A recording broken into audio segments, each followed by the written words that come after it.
राधे राधे दर्शकों। आज हम आपको गणेश जी की एक मज़ेदार कहानी की ओर ले चलते हैं। ये कहानी इतनी मज़ेदार है कि हो सकता है आपको सुन के हंसी आए। एक समय की बात है, किसी गांव में एक परिवार रहता था।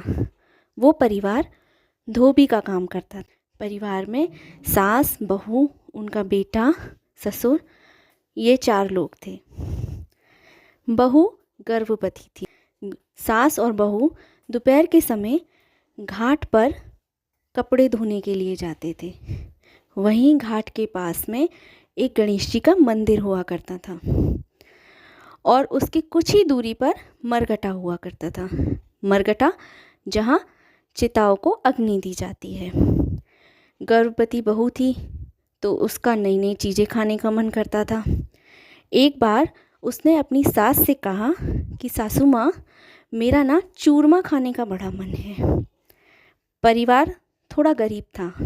सास ने कहा, चूरमा में घी भी लगेगा, आटा भी लगेगा, मीठा भी लगेगा, इतना कहाँ से आएगा।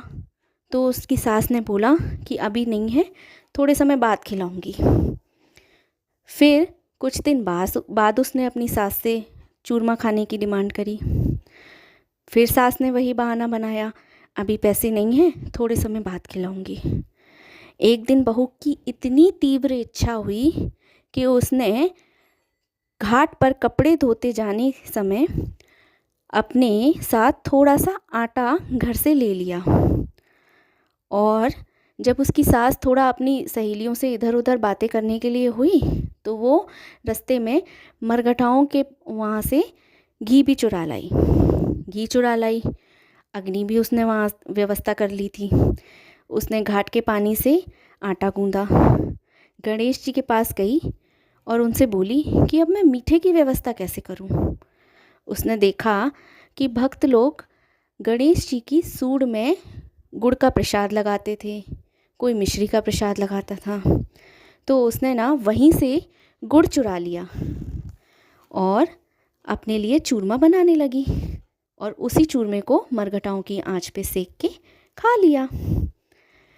फिर क्या हुआ, गणेश जी ने ये सब देखा कि अरे वाह, ये तो मेरे सूंड पे से मीठा चुरा के ले गई। गणेश जी सोच में पड़ गए कि ये बहू तो बड़ी चतुर है। उन्होंने सोचते सोचते मूर्ति ने अपनी सूंड पर उंगली रख ली। अब वो उंगली रख ली तो वो उंगली हटाए ना। पूरे गांव में हल्ला हो गया कि गणेश जी ने अपनी सूंड पे उंगली रख ली है। दूर दूर से संत गणेश जी की उंगली को हटाने के लिए आए।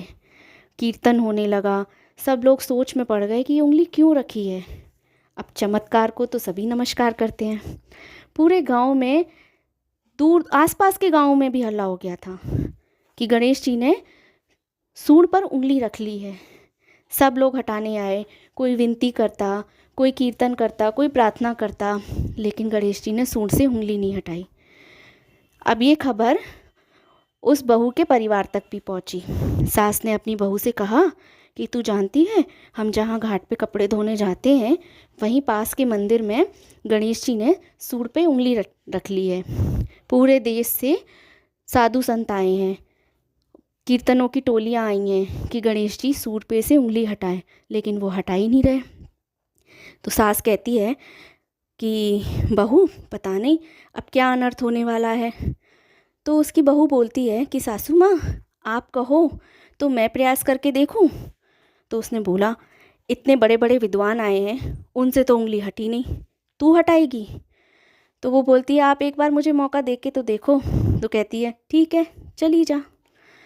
तो बहू जाती है, वहाँ संतों से सबसे विनती करती है कि मैं एक बार प्रयास करना चाहती हूँ, हो सकता है मेरे प्रयास से गणेश जी उंगली हटा लें, लेकिन आप में से कोई भी ना मंदिर के अंदर नहीं होगा, मंदिर के बाहर आप सब लोग इंतज़ार करें, मैं अकेले में गणेश जी से बात करना चाहती हूँ।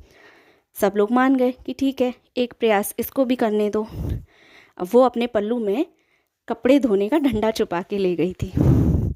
उसने गणेश जी से कहा कि मैं गर्भवती हूँ, मेरा चूरमा खाने का मन किया, अब मेरे पास पैसे नहीं थे, मैंने अपने घर से आटा चुराया, मरकटों के पास से घी चुराया, अग्नि चुराई, मैंने आपसे क्या लिया, आपसे सिर्फ गुड़ ही तो लिया था। अब आपको इसमें क्या आपत्ति हो रही है? सूट से उंगली हटा रहे हो या उंगली को यहीं चढ़ाऊं? गणेश जी चुपचाप से उंगली हटा लेते हैं। फिर सबने देखा कि बहू के प्रयास से गणेश जी ने उंगली हटा ली है। फिर कीर्तन होने लगा, सब उस बहू की महिमा गाने लगे।